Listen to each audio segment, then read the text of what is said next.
Hi guys, I haven't been on the channel in a while. I'm also doing a master's program these days, so was caught up with deadlines and my mind was devoted to that stuff as well. So I've been meaning to do this video for a while, but I finally have the time now, and I have yeah, I've submitted some of my stuff. So anyway, before I go forward, if you like the content on this channel, if you find the videos helpful, please subscribe to the channel below, and also feel free to comment on this video if you want to ask me any questions, or if you have generally any kind of questions or any thoughts or any feedback, please feel free to share that.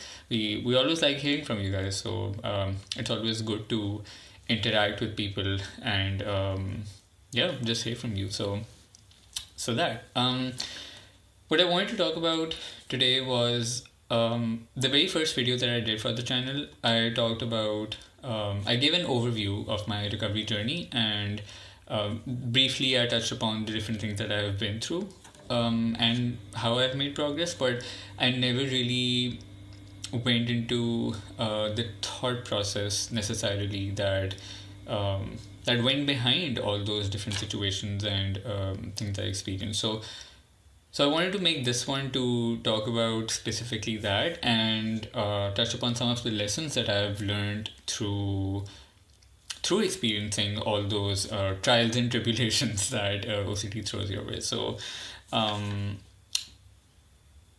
just to preface this, again, I have my little notes with me because I just want to make sure I don't forget certain things that I have to touch upon in the video.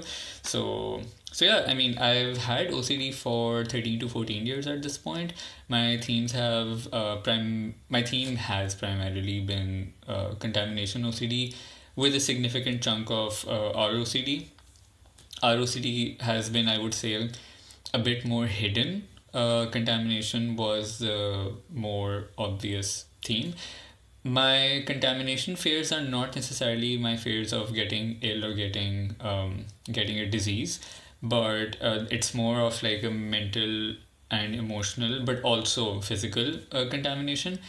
But I'll go into detail about that in maybe another video, because that's a completely like separate explanation, and I don't think if I try to explain it right now, it won't do it justice, and you won't get the right picture, I would say. So yeah, but it's mainly been contamination and a bit of ROCD. And over the years, it started off with me washing my hands in one go twice in my initial years, and then up till like I think 2017 or 18. Yeah, up till 2018, I think it was up to 100 times. It went from 2 to 4 to 6 to 10 to 15 to 20 to directly to 100. That's the incremental increase that I had over the years. So definitely some of my not so finest moments over the years, and some of the lowest dips, I think, especially when my compulsions really started to intensify. So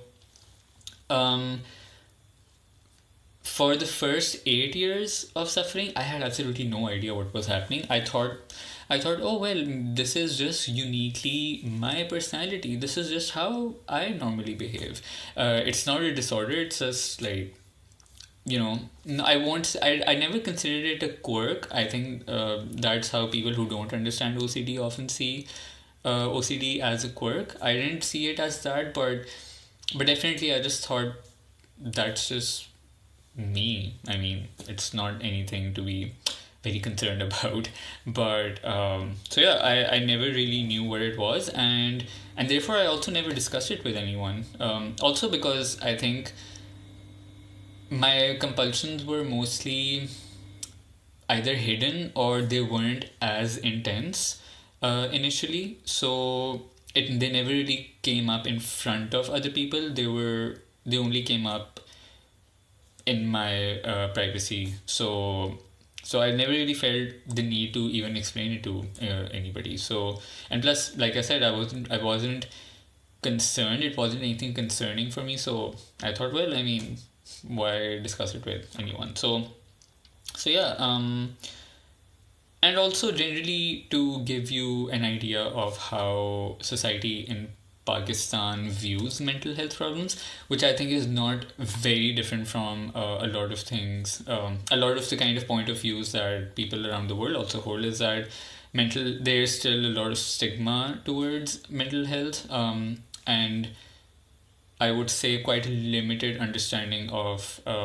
mental health problems or generally how the human mind works. So it's definitely also difficult to then talk to people or be more open about your struggles because they aren't really considered that important, or even if they are, they're not dealt with properly, I would say. So yeah, I think also, even though that's not a thought that occurred to me at the time, but it might have been like one of the reasons why I perhaps also felt reluctant to open up about it. So especially as men, I would say that's something that is a worldwide issue as well, where men feel hesitant to open up about suffering or vulnerabilities or things they consider weak. Even though I've always been expressive, I've never really had that problem. But yeah, just a side note. I did end up going to therapy in 2015, but that was not for OCD because I also, even still at the time, I did not realize it was OCD. My onset of OCD was in 2007, and so 2015 was the first time that I was seeking any kind of mental health help, but it wasn't. But it was for other problems in my life and just some stuff that I thought I needed to discuss. And it was your traditional kind of therapy, psychotherapy, psychodynamic therapy it was, and where you discuss your problems with your therapist and find linkages. And it definitely did help me a lot in developing a high level of self-awareness and understanding myself, my behavior patterns, my thought patterns, the relationships in my life with my family, with my friends, and other various situations and instances in my life and how they have shaped me. So for sure, it really did help me develop a deep understanding of myself. But along the journey, I think it was sometime in 2016, I believe, maybe, when I finally realized I had OCD, and I was not formally diagnosed with OCD. And ever since I was a kid, I was always interested in psychology, so I did read up on different things related to psychology. It was just something I was interested in, so I thought it was fun to read up on it. And I had read up on OCD before as well, but it never really struck me as something that I was going through. So it was only in 2016 when, for the first time, I felt like, wait, all of this is actually not okay. There's something else going on. This is not just normal behavior. This is not just me. It's something else. So, and when I started to read up on it, and for the first time, I thought, okay, this does sound like me, and this is this is exactly what I experienced. So this must be it. And since my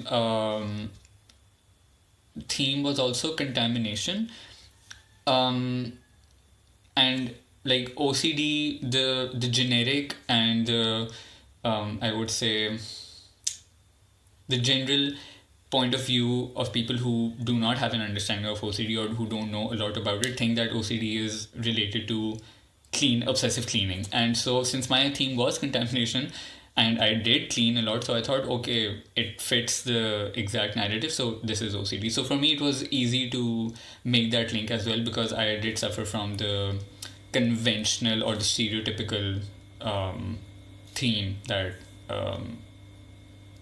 is perceived to be OCD. So I hope I was comprehensive in saying that. I think I use slightly confusing wording, but so yeah, but still, I mean, even when I realized that I had OCD, I did not seek out an OCD specialist or therapist, because I honestly, I don't even still right now, I don't even know any OCD specialist or therapist in Pakistan right now.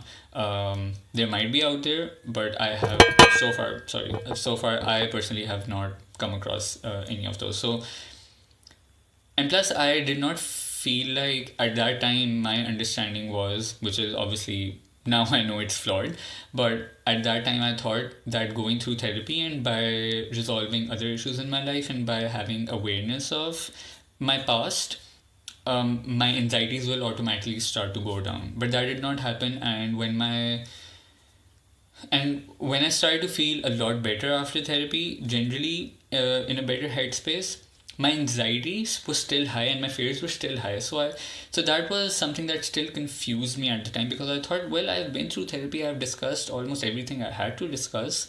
Then why do I still feel anxious? So then there began another search for even more answers, and I thought, okay, maybe I need to discuss every single thing in my life and find some kind of causation in the past that is causing my OCD or that is still fueling my OCD. Maybe there's still some unresolved issues from my past. Maybe there's still some discomfort or shame that I need to look into. So, and now a lot of people who are watching this video and a lot of people who have been on the recovery journey know now that when you go on that path of looking for answers and causations in the past, it's an endless path. You will never find anything that causes OCD. I do know that there is something, that there was an incident in my past that definitely activated my, I would say, OCD genes for sure, but I won't say it caused my OCD, because I think I was genetically disposed to it by birth. So, and if it hadn't been that incident, it might have been some other incident later in life that just brought it to the forefront in a certain way. So, so yeah, that was a slight side explanation, but at the time, so as I was saying, at the time I was looking for answers, but it didn't lead me anywhere. And I also looked up on the internet as well, treatments or ways to deal with it, and definitely there was exposure therapy. Exposure therapy was talked about online, but at the same time, it just felt like it was very superficial advice, and there was nothing that really went into explaining OCD in depth. So so the advice online and any information that I came across online never really resonated with me. That's why I didn't take it very seriously or didn't apply it to my life at the time. So I just went ahead. In the meantime, to give you an insight into my surroundings in life while going through this journey, I have been very, very fortunate, I will say, and I'm very, very grateful for it. I've had friends who have supported me throughout this journey. When I realized I had OCD, I started to open up to my childhood friends about it, my friends from school, and they definitely provided me the space to talk about it and tell them about it. And then my university friends as well were also, because my worst years I think were my university years with my OCD. So having that kind of support every day with your university friends, that also meant a lot to me, and I was very fortunate to have that, because not only did they provide me the space to tell them about it, but they also asked me questions because they genuinely wanted to learn more and more about it, and to make sure that they do the best they can to take care of me and offer me support and help. Slight funny anecdote is also that I used to open classroom doors of my university with a tissue, or I would ask somebody else, And sometimes when I did not have a tissue with me, I would be very confused. Okay, how do I open the door? Because the class has started. How do I go in? And then a stranger would be passing by, and I'd be like, "Listen, please, can you please open the door for me? I have an OCD thing, and I can't touch door handles." And every time I asked for people, they were super nice in that sense, and they've always opened doors for me, and they always helped me out. Obviously, now in retrospect, I realize that all these things are avoidance mechanisms, and these aren't great. And I was also, I guess, in some ways confessing and indirectly looking for reassurance as well. So and even my friends' way of supporting me and helping me out at the time was um, not helping me face my triggers, and they would in fact keep me away from my triggers all the time, because I also thought that was the best strategy to deal with it. They also thought that's the best way. So obviously not helpful at all, but in retrospect it wasn't helpful. But at the time it did mean a lot, in the sense that I had a support system. I know better now, of course. And in terms of my family, they also, like, so my dad is a doctor, and I was able to have that conversation with him and tell him that I have OCD and it is fueled by fears. So that's what I'm experiencing. And he took it really well. He did not make a thing out of it as such. And I was also able to have that conversation with two of my siblings. I have a total of three siblings, so I was able to have that conversation with two of my siblings as well. And I don't remember having that conversation with my mother, but I think she does know about it. Maybe I told her at some point. So they don't, again, neither my family nor my friends throughout this time had a 100% understanding of OCD. And also I guess they did not need to as well, obviously, because it's up to me to understand it. And also the reason that they did not have that understanding is because even I did not have that understanding at the time. I was figuring it out myself as well, of how OCD functions, what are my triggers, how do I react to certain situations, blah blah blah. So so obviously, since I did not know, how could they know? But with my friends, I think it did become a compulsion at some point, where I would try to explain it to the best of my ability. But that also, I would say, failed sometimes, because with my school friends especially, I started to experience a lot of mood swings, but then also a lot of emotionlessness at some point. And I even did not know what was happening with me, so obviously they did not, and that did create some kind of friction and tension and rift between me and some of my closest friends from school. But I mean, now we're in a good place, and now everything is fine. But at the time, it was very confusing for me and them as well about what was happening. So, but fortunately, they are still around in my life, and they're still a big part of my life. But anyway, so these were the surrounding circumstances. And then in late 2016 and early 2017, I was attending group therapy at the time, and there was a therapist that said that people he knew who suffered from OCD, they had OCD their entire life, and they never recovered from it. And at that point, I'm sorry, I just and at that point I thought, what, like, at that moment, in that moment, I genuinely cried, because I thought, what do you mean I will have this forever and there's no hope for recovery? How will I get through this? So look, here's the picture of that time frame. Even though, yes, I had friends and family who heard me out, but I still felt absolutely 100% alone, because I did not know anybody else who was experiencing this.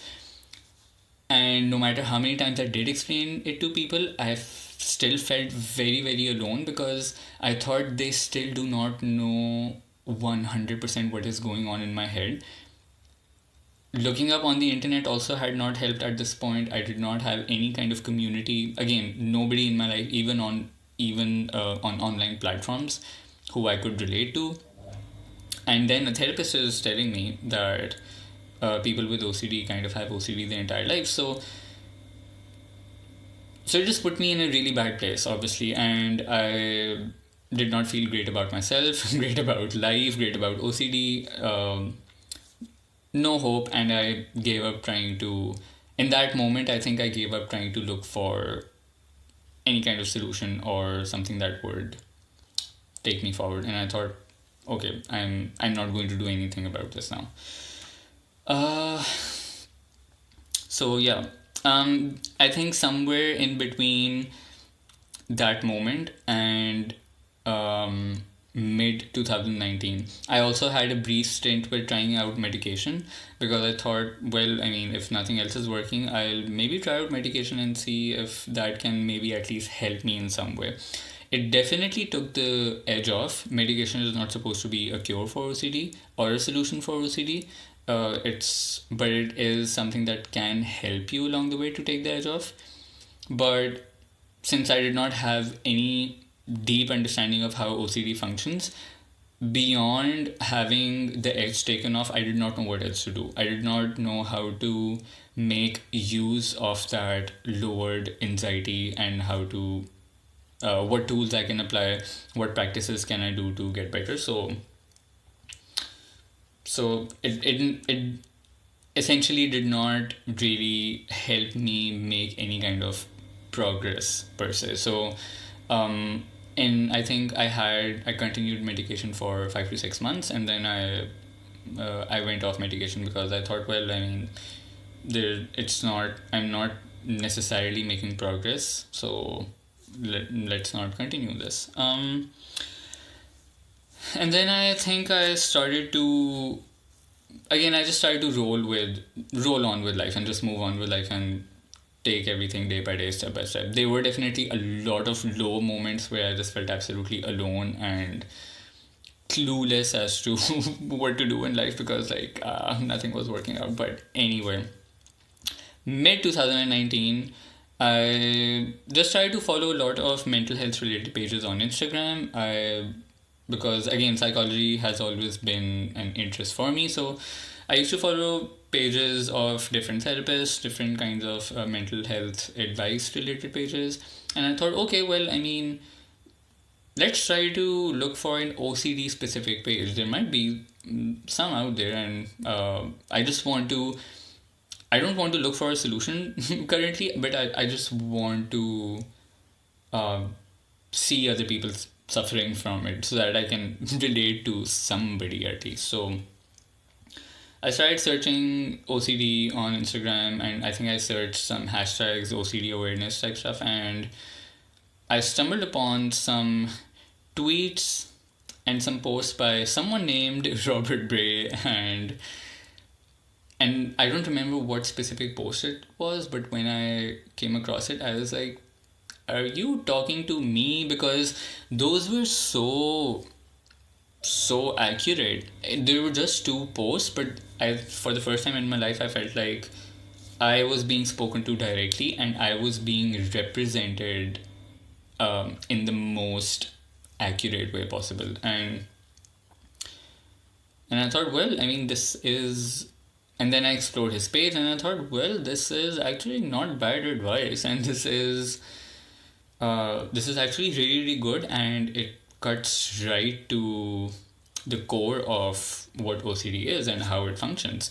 And I have never seen or read anyone explain how OCD functions, so this is great. So I started following him. I started to apply the advice and the tools that he posted on the page. I started to look into Albert Ellis, the reading list that he recommends. So those books are not available in Pakistan, but I had a lot of friends who were traveling to and from abroad, so I had to ask them to get those books for me, and that's how I collected those books. So I did that, and when I started to apply that advice to my life, I for the first time in my life, I started to feel some changes, and that's when I felt like, okay, maybe there is actually hope, and maybe there is a way out of this.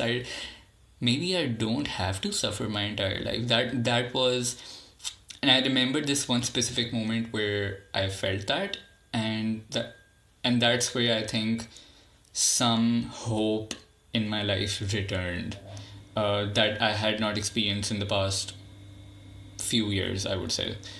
That this was the first time it really returned, and I could see that I could definitely make progress. And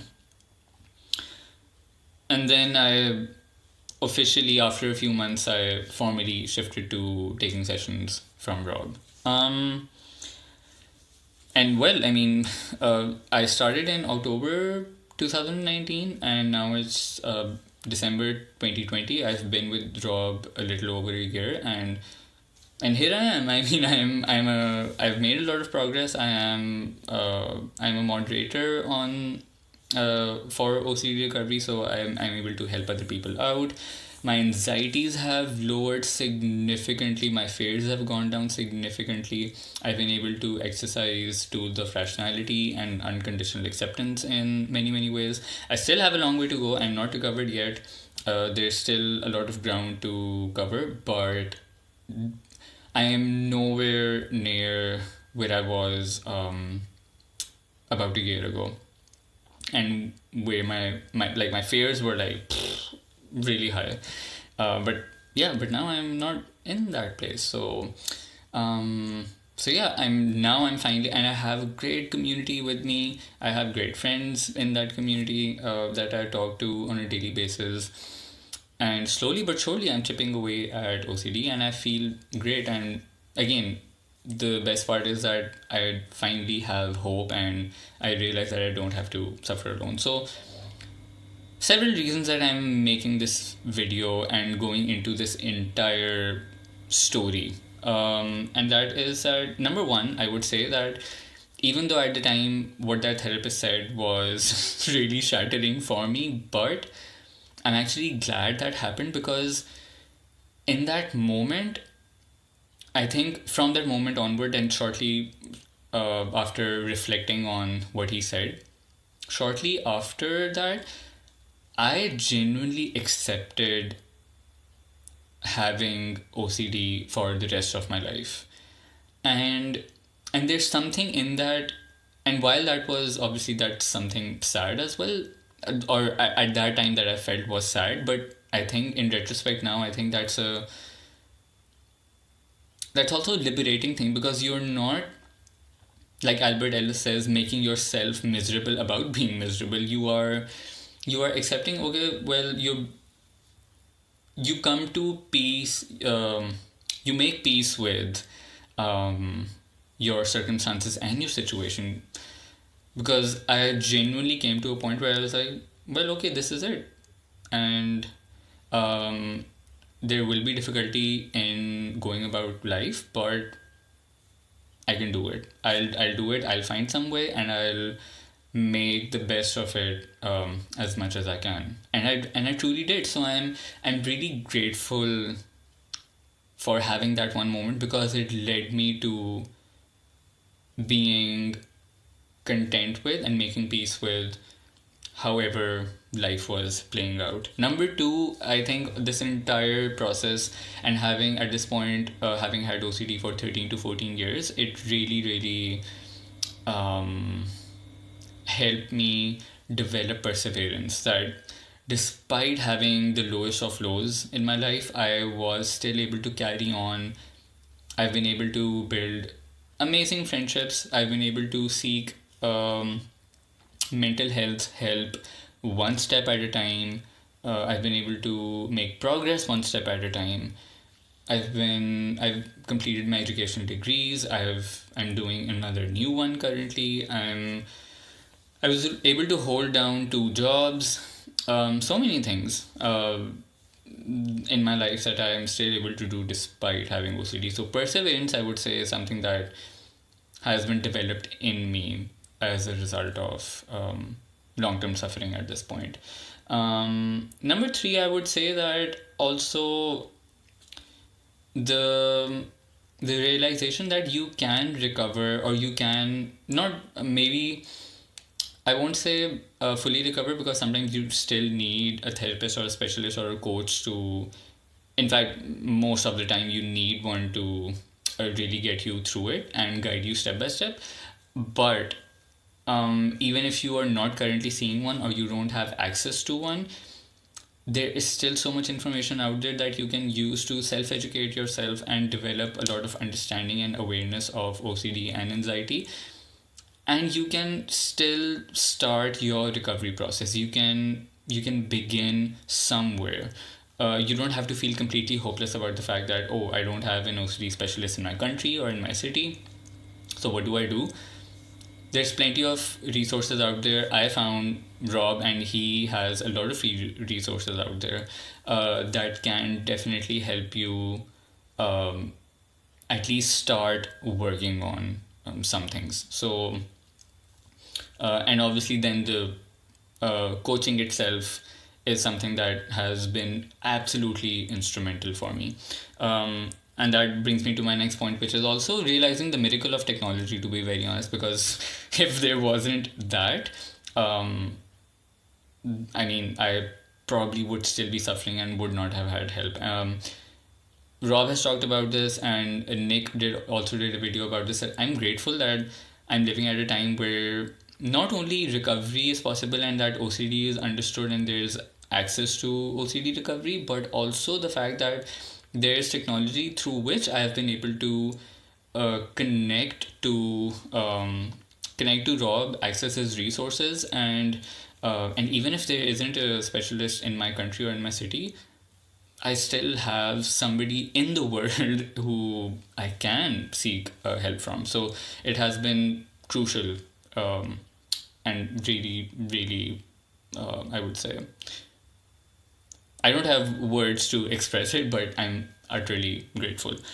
Number five, the mindset that you need, because despite my suffering and despite the lows that I faced, my mindset was always that no matter what obstacles I face, no matter what hurdles and difficulties I have in life, I will keep moving forward. I will still make the best of my circumstances and function and behave and do things that in the best of my ability. And so being able to develop that kind of, I would say, forward thinking, and that kind of that kind of approach, that it's a bit of a hands-on approach where you're not scaring yourself into a corner, despite the different kinds of discomforts, but you're actually facing them head on, and you're saying, okay, well, whatever it is, I will be able to get through it. I will still be able to live my life in many, many meaningful ways. And the last thing is that the reason I'm doing this video is because it's not just about people in Pakistan, because I know a lot of people who might not be from Pakistan might be watching this video. And it's not even just about South Asian people. It's also, I know so many people, even from the WhatsApp groups, who are living in certain circumstances or situations or in an environment that is isolating, not understanding, and they don't have the support system. They don't have even like an OCD specialist or a therapist around them that can, in their locality, that can help them out. They also have difficulty accessing books like I did. I mean, I really had to, I did not get them instantly. I had to wait for opportunities to collect them over time. So all these different, depending on where you live, you will have several kinds of hurdles and barriers that you will face. But if you really make the effort, if you really push yourself, you can find a way around it. Again, I know so many people from the WhatsApp group from around the world who have these kinds of barriers that I have had living over here. So I've still been able to do so much, and so can you. You really, really can, honestly. So why am I clapping? Um, so yeah, if you haven't joined the Facebook support group, I would encourage you to do that because it's a great place to uh, get support from and build and be part of an awesome community. And do watch videos over here, interact with us, ask us questions, comment underneath posts because we try to maintain as much interaction with people as we can. And because we genuinely like, I want to help you guys out, whoever is watching this video, whoever is asking questions, we want to help you out. So yeah, join that and be part of this big amazing community. We are all here to help each other, and there is hope out there. There is hope, and recovery is possible. You don't have to suffer like this alone. I thought that at some point, but I was wrong. Clearly I was wrong. So I hope this story is helpful and you're able to relate to at least some parts of it and learn some key lessons and realizations from it. And yeah, that's it for now. I will see you guys soon with another video. If you have any suggestions for topics as well, I'm open to those as well. So bye bye. See you soon.